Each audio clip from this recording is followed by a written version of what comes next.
നടൻ ബാലയുടെ ഭാര്യ എലിസബത്തിന്റെ പോസ്റ്റ് ചർച്ചയാകുന്നു. വിദേശ സന്ദർശനത്തിനിടെയാണ് ഈ പോസ്റ്റ്. അതിലെ വാക്കുകളാണ് ചർച്ച ചെയ്യപ്പെടുന്നത്. തുടരണോ വിട്ടുകളയണോ എന്ന് തീരുമാനം സാധിക്കാത്തത് വളരെ മോശം എന്നായിരുന്നു പോസ്റ്റിലെ പരാമർശം. ഈ പോസ്റ്റിന് ഒരുപാട് പേര് സപ്പോർട്ടുമായി എത്തിയിട്ടുണ്ട്. മുന്നോട്ട് പോകുക തന്നെ വേണം, വിട്ടുകളയരുത് എന്ന് പറഞ്ഞവരും എലിസബത്തിന് കൂടുതൽ കരുത്തുണ്ടാവട്ടെ എന്ന് പറഞ്ഞവരുമുണ്ട്. നടൻ ബാലയും എലിസബത്തും ഒന്നിച്ചുള്ള ഒരു വീഡിയോയോ പോസ്റ്റോ കണ്ടിട്ട് ഒരുപാട് നാളുകളായി.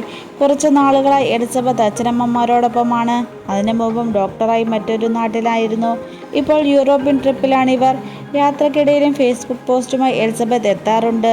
ഒരു യൂട്യൂബ് ചാനലുമുണ്ട്. കുറച്ച് നാളുകളായി മാനസികാരോഗ്യത്തിൻ്റെ വീഡിയോയുമായി എലിസബത്ത് വരാറുണ്ട്. കൂടുതലും നാർസിസിസ്റ്റ് വ്യക്തിത്വമുള്ള പങ്കാളികളെ കേന്ദ്രീകരിച്ചായിരുന്നു എലിസബത്തിൻ്റെ പരാമർശം. മൂന്നാം വിവാഹ വാർഷികത്തിൽ ബാലയുടെ ഒപ്പം ഡാൻസ് ചെയ്യുന്ന വീഡിയോ പോസ്റ്റ് ചെയ്യും എന്ന് പറഞ്ഞിട്ട് ആ ദിനത്തിൽ ഇവർ ഒന്നിച്ചില്ലായിരുന്നു.